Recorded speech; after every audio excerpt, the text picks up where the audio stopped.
If you talk all the time, you'll never hear what anybody else has to say. And therefore, all you'll have to talk about is your own conversation.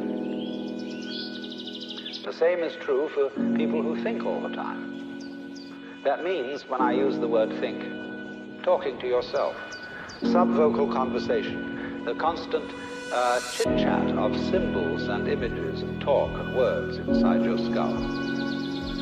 Now, if you do that all the time, you'll find that you've nothing to think about except thinking.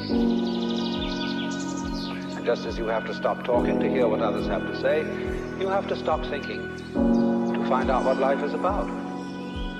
And the moment you stop thinking, you become into immediate contact with the unspeakable world.